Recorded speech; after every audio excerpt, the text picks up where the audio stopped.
Director, the first time you saw Donald Trump's name was in the Epstein files. Did you close the files or keep reading? I have reviewed not the entirety of the files, so I have... You haven't reviewed all of the Epstein files? Personally, no. You're the director of the FBI. This is the largest sex trafficking case the FBI has ever been a part of. Buck stops at the top, and your testimony today is you have not reviewed all the files. What I've been doing is been busy providing the safest country this country has seen in modern U.S. history in historic speed, because the men and women of the FBI are given the resources to reduce the homicide rate, to reduce the drug trafficking rate, to reduce the amount of children that are being trafficked, and the number of... It sounds like those children being trafficked appreciate the director reviewing the files. You said you don't know the number of times Trump's name appears in the files, so it could at least be 1,000 times. Is that right? The number is a total misleading factor. We have not released anyone's name in the Epstein files that has not been credible. Director, could it we at have least be 1,000 released times? every piece of legally permissible information. Okay, you can characterize the numbers however you want it. Claiming my time, Director. It sounds like if you don't know the number, it could at least be 1,000 times. It's not.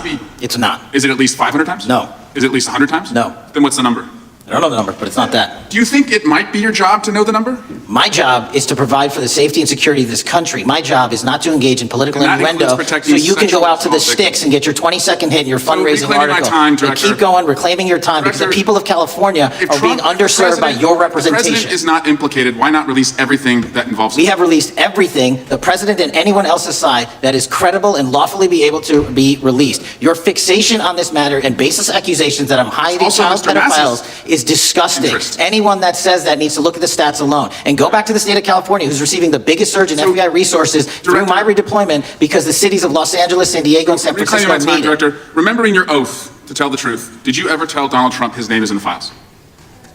I have never spoken to President Trump about the Epstein files. Did you ever tell the Attorney General that Donald Trump's name is in the Epstein files? The Attorney General and I have had numerous discussions about the entirety of the Epstein files and the reviews conducted by our team. Did you tell the Attorney General that Donald Trump's name is in the Epstein files? And we have released where President Trump's name is in the Epstein files. It's a simple question. Did you tell the Attorney General that the President's name is in the Epstein files? During many conversations that the Attorney General and I have had on the matter of Epstein, we have reviewed. The question is simple. Who did you tell the Attorney General that Donald Trump's name is in the Epstein files? Yes or no? Why don't you try spelling it out? Yes or no, Director? Use the alphabet. Yes or no? No, A, B, C, Director, D, E, F. it sounds like you don't want to tell us. Did you tell the Attorney General that Donald Trump's name was in the Epstein files? Why don't you try serving your constituency by focusing on reducing violent crime in this country and the number of pedophiles that are illegally harbored in your sanctuary cities in California? I'll work with you on that. Regular order, Mr. Chairman. I'm the gentleman from California. Did you tell the Attorney General that Donald Trump's name is in the Epstein files? The question has been asked and answered. You've not answered it, and we will take your evasiveness as a consciousness of guilt. Director, did Donald Trump ever say to you, just find and release the entire truth? Don't worry if I'm in it. The instructions from the administration were to release all credible information, and we have done that. Did Donald Trump ever provide information about Jeffrey Epstein as an informant? Donald Trump has not been, and I can only speak for the FBI, an informant of the FBI. So, Director, you've played this cute shell game where you say you can't release everything because the court has said that it legally is not allowed to be released, but the court calls bullshit. Judge Richard Berman said that when you went to the court, quote, information contained in the Epstein grand jury transcripts pales in comparison to Epstein investigation information and materials in the hands of the Department of Justice. So let's move on, Director. You wrote a book called Government Gangsters. You identified 20 individuals in that book. You put me on that list at the top of the list. Thank you. My children find it flattering. 20 of those individuals have been investigated or have had adverse actions. Director, considering that you have identified these people as, quote, government gangsters, will you recuse yourself from making any investigation decisions about these individuals? Anyone that has been terminated at the FBI has been done so because they failed to meet the muster and the constitutional obligation. I will work on the audio-visual capabilities. I'm going to borrow your terminology and call bullshit on your entire career in Congress. I'm reclaiming my time, It's been a disgrace to the American people. I'm reclaiming my time. You can reclaim your time all you want. Mr. Chairman, you're going to allow a witness to speak this way? Mr. Chairman, would you recuse yourself? The gentleman has no time. Mr. Chairman, would you admonish the witness not to insult members? The gentleman has no time. Mr. Chairman, just will remember. Quick point of order.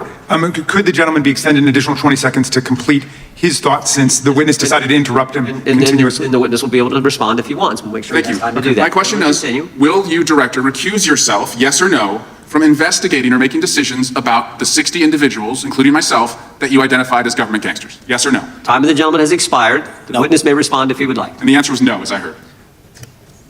Correct. Okay. The gentleman. This exchange wasn't just heated, it was explosive. And it exposed something deeply disturbing about the way power is being handled at the very top of the FBI. Because when the director of the FBI is asked a simple question about the Epstein files, the largest sex trafficking investigation in modern American history, and his response is insults, deflection, and profanity. That's not strength. That's panic. Eric Swalwell didn't ask a complicated question. He didn't ask for classified details.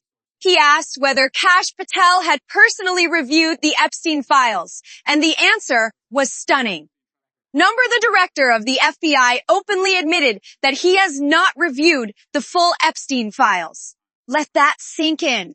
The buck is supposed to stop with him, and yet, on a case involving powerful men, sexual exploitation, and international trafficking, the director says he's too busy to read the files. That alone should stop every American cold. But it gets worse. When Swalwell presses him on Donald Trump's name appearing in the Epstein files, Patel suddenly forgets numbers. He doesn't know how many times Trump's name appears. He won't say if it's 10 times, 100 times, or more. He won't say if he told the attorney general. He won't give a yes or no. Not once. Instead, he attacks Swalwell personally. He accuses him of fundraising. He insults California. He pivots to immigration. He pivots to crime stats. He pivots to anything except the truth. That's not transparency. That's evasion. And then comes the moment that should alarm everyone, regardless of party. The FBI director looks a sitting member of Congress in the eye and says, "I'm going to borrow your terminology and call bullshit on your entire career in Congress." That's not oversight. That's authoritarian contempt.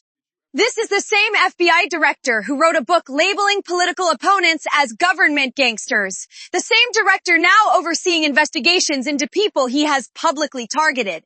And when asked if he would recuse himself from decisions involving those individuals, no hesitation. No safeguards. No concern for conflict of interest. This is how institutions break. Not overnight. But when loyalty replaces law, when insults replace answers, and when power shields itself from accountability, Swalwell wasn't just pressing for answers about Epstein. He was testing whether the FBI still belongs to the Constitution or to one man. And judging by what we saw in that room, Americans should be very, very worried. Because when the truth threatens the powerful and the people in charge refuse to even read the files, justice doesn't just stall. It disappears.